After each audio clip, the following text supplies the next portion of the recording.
Bienvenidos. Hoy vamos a analizar una ley eh, que se lee menos como un documento legal y más como el guión de una demolición controlada. Me gusta esa descripción. Es que es así. Hablamos de la Ley 1 de 1991 de Colombia, el famoso Estatuto Portuario.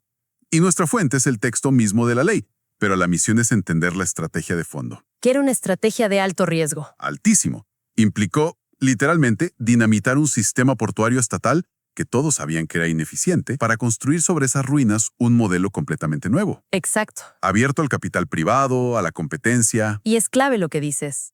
Esto no fue una remodelación. Fue un borrón y cuenta nueva. Totalmente. Para entender la magnitud hay que pensar que la primera orden de la ley fue, casi textualmente, liquiden a Puertos de Colombia. Colpuertos, que era el gigante estatal que lo controlaba todo. No era mejor en Colpuertos, era elimínenlo.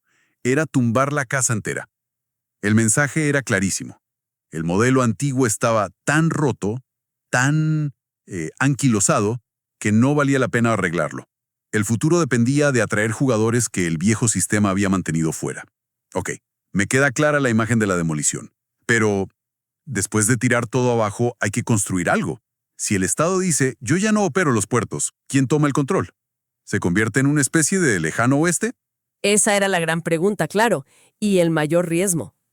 La ley crea una nueva figura central, la sociedad portuaria. Ajá. Y aquí hay un detalle muy inteligente. No dice que tengan que ser empresas privadas. Pueden ser privadas, públicas o mixtas. O sea, podría haber una sociedad portuaria de un municipio, por ejemplo. Podría. Lo crucial es que, sin importar de quién sea el capital, todas se rigen por las reglas del derecho privado. Y esto las obliga a pensar como empresas. A ser eficientes, a competir. Exacto. A dejar la lógica lenta y burocrática del Estado. Se buscaba cambiar el ADN de la gestión, no necesariamente el dueño del capital. Entiendo. ¿Y cómo entraban al partido estas nuevas sociedades? ¿Simplemente levantaban la mano y decían, ¿quiero construir un puerto aquí? Ahí es donde entra el mecanismo clave de toda la ley, la concesión portuaria. Una concesión, piénsalo como un alquiler, pero a muy largo plazo. La nación, que es dueña de las costas, las playas, le dice a una sociedad, le permito ocupar esta zona de uso público por un tiempo para que usted construya, invierta y opere un puerto. ¿Y a cambio? A cambio, claro, la sociedad le paga una contraprestación a la nación. Ok. Un alquiler a largo plazo, me queda claro. Pero como en cualquier contrato, los detalles son todo. ¿Qué tan largo era ese plazo? ¿Y qué pasaba cuando se acababa el contrato? Una de las cláusulas más, yo diría, más duras y estratégicas de toda la ley. A ver, La reversión. ¿reversión? Sí, al final del contrato, sea en 20, 30 o 40 años, la sociedad portuaria tiene la obligación de devolverle a la nación toda la infraestructura que construyó. Los muelles, las bodegas, los patios de contenedores, todo. Un momento. ¿Devolverlo? O sea, ¿regalarlo? Después de invertir, no sé, cientos de millones de dólares, ¿tenían que entregarlo todo gratis? Gratis y en buen estado de operación. Pero eso suena a un negocio terrible. ¿Por qué una empresa aceptaría invertir tanto en algo que al final tiene que regalar? Esa es la genialidad del trato. Las reglas eran claras desde el principio. El premio no era ser dueño de los muelles para siempre. ¿Cuál era el premio entonces? El premio era el derecho a operar, a veces de forma exclusiva por un tiempo, en un punto estratégico y generar ganancias durante todo ese plazo. La reversión era, digamos, el precio final de ese acceso privilegiado a un bien público. Claro. Era la forma del Estado de asegurarse de que a largo plazo esa riqueza de infraestructura no se quedara en manos privadas para siempre, que volviera al patrimonio de la nación, y no de cualquier manera. Ah, eso que mencionaste de en buen estado de operación. Exacto. La ley es muy específica. No valía entregar un muelle a punto de caerse o con equipos obsoletos. Tenían que devolver un negocio funcionando. Esto obligaba a las empresas a reinvertir y mantener todo al día hasta el último minuto. Entendido. Un trato duro, pero transparente. Ahora, el proceso para ganar una de esas concesiones. Con tanto dinero en juego, el riesgo de corrupción debió haber sido altísimo, ¿no? Transparencia. ¿Cómo? No bastaba con presentar un proyecto en una oficina.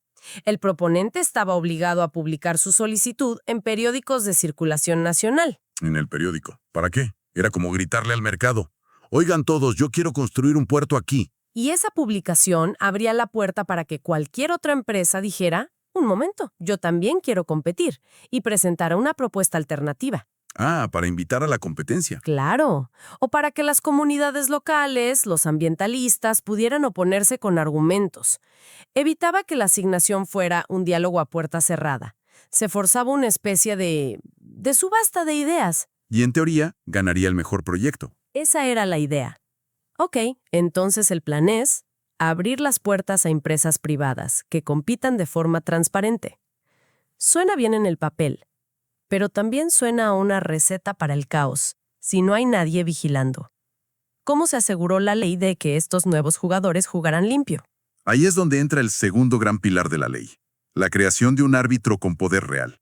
Se estableció una entidad nueva, la Superintendencia General de Puertos. La superintendencia. Pero piénsala no solo como un árbitro con un silbato, es más como el comisionado de una liga deportiva profesional. Me gusta esa analogía. A ver, ¿qué hace el comisionado de la Liga de Puertos? Para empezar, es quien aprueba qué equipos pueden jugar, o sea, es quien otorga las concesiones. Pero más importante, vigila el juego. Por ejemplo, una de sus funciones más críticas era regular las tarifas. Claro, no podían decir, listo, mercado libre, cobren lo que quieran. No, eso habría sido un suicidio económico. Si un puerto tiene una ubicación privilegiada, podría abusar y cobrar tarifas altísimas. Y afectaría todo el comercio del país. Por supuesto. Entonces, el comisionado estableció fórmulas para calcular las tarifas. La idea era un equilibrio delicado. Las tarifas debían ser lo suficientemente altas para cubrir costos, inversión y dejar una ganancia razonable. Para que el negocio fuera atractivo. Exacto. Pero la fórmula impedía los abusos. Y tenía una regla de oro. Prohibido discriminar. Un puerto no podía cobrarle más a un contenedor por venir de China que de Estados Unidos. La cancha tenía que ser pareja para todos. ¿Y esa regulación era para siempre? ¿O la idea era que en algún momento el mercado se regulara solo? Ese es otro punto que muestra lo sofisticado del modelo.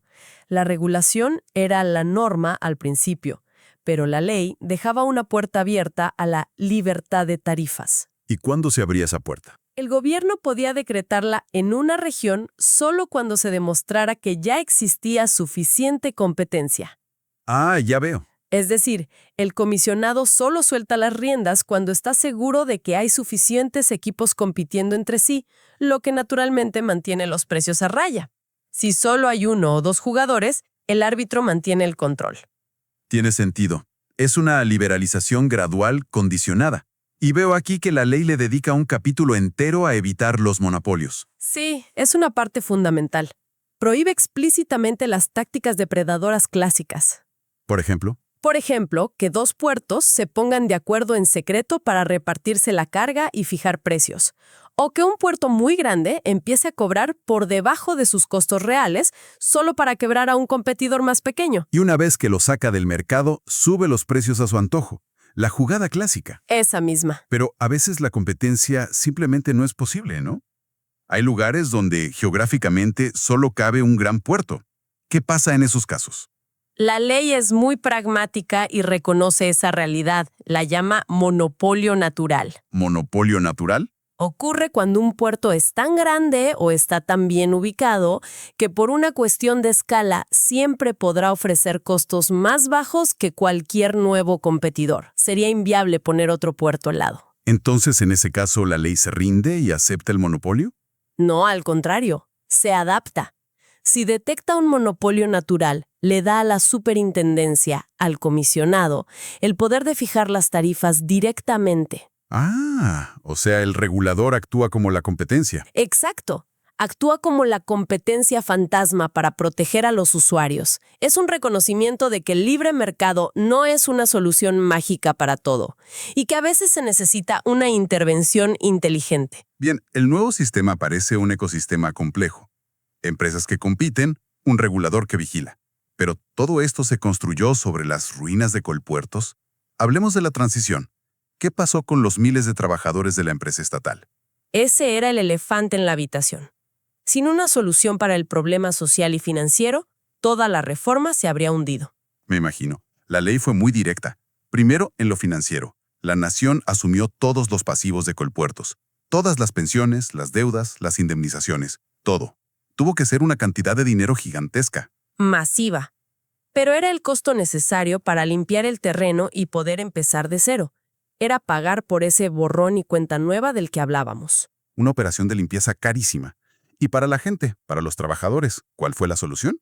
¿Simplemente una indemnización? Hubiera sido lo más fácil, pero la ley intentó algo más ambicioso. Creó una comisión de promoción de empleo. ¿Y qué hacía esa comisión? Su objetivo no era solo repartir cheques, sino intentar reconvertir a esa fuerza laboral. Se asociaron con entidades de formación para capacitar a los extrabajadores en nuevos oficios modernos, relacionados con la nueva actividad portuaria. Y funcionó. ¿En qué podían trabajar ahora? Aquí nace otra figura clave del nuevo ecosistema. El operador portuario. Operador portuario. La ley lo define como la empresa que presta los servicios específicos dentro del puerto. El cargue, el descargue, el almacenamiento, el remolque de los buques. Todo lo que antes hacía Colpuertos. Ajá. La Comisión de Empleo no solo capacitó a los extrabajadores, sino que les dio asesoría y recursos para que ellos mismos formaran sus propias pequeñas y medianas empresas para ser operadores portuarios. Vaya, eso es un giro interesante. En lugar de ser solo víctimas del cambio, se les dio la oportunidad de convertirse en protagonistas. Exacto.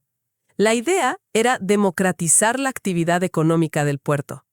Antes, todo estaba centralizado en el gigante estatal. Con este modelo, se creó una nueva capa de empresarios que surgieron, literalmente, de las cenizas de la antigua empresa. O sea que no solo se mitigó el impacto social, sino que se inyectó más competencia dentro de los propios puertos. ¿Esa era la intención? Crear una nueva dinámica con múltiples empresas pequeñas compitiendo por ofrecer los mejores servicios. Entonces, si unimos todas las piezas, el cuadro que emerge es mucho más complejo que una simple privatización. Totalmente. Decir que la Ley 1 privatizó los puertos es quedarse muy corto. Lo que hizo fue diseñar un ecosistema regulado de punta a punta. Un ecosistema, ¿sí? Creó un sistema de concesiones para atraer inversión, pero con cláusulas estrictas, como la reversión. Creó un árbitro poderoso para evitar abusos. Y muy importante, diseñó una transición social que intentó convertir a los damnificados en nuevos empresarios. Y el objetivo final, claro, era fortalecer el comercio exterior del país. Ese era el norte, modernizar la infraestructura para que los productos pudieran competir en el mercado mundial. La ley transformó por completo la idea de lo que es un puerto. Dejaron de ser una oficina del gobierno en la costa para convertirse en nodos estratégicos. En nodos estratégicos de una economía global, sí. Gestionados con lógica de negocio, pero, en teoría, bajo una estricta vigilancia pública. Que esa vigilancia haya tenido siempre los dientes suficientes es el debate que ha seguido desde entonces. Claro. Y para cerrar, hay un artículo en la ley, casi escondido, que plantea una reflexión que va mucho más allá de los puertos. ¿Cuál? El que declara de interés público la compra de terrenos privados necesarios para un puerto. Y dice que si no se llega a un acuerdo amistoso con el dueño, el Estado puede expropiarlo. Sí. Y ese punto encapsula la tensión fundamental de cualquier gran proyecto de desarrollo, ¿no? Totalmente. Plantea una pregunta que sigue tan vigente hoy como en 1991. ¿Cómo se equilibra el bien común, el interés de un proyecto que puede generar miles de empleos, con el derecho individual a la propiedad, con el proyecto de vida de una familia que ha vivido en ese terreno por generaciones? Es una colisión de derechos. El derecho de la comunidad a progresar contra el derecho del individuo a su propiedad. La ley ofrece una solución legal, la expropiación, pero no ofrece una respuesta moral. Y no hay una respuesta fácil. No la hay. ¿En qué punto el beneficio para muchos justifica el sacrificio de unos pocos? Es un debate que, cada vez que se planea una nueva carretera, una represa o un puerto, vuelve a empezar.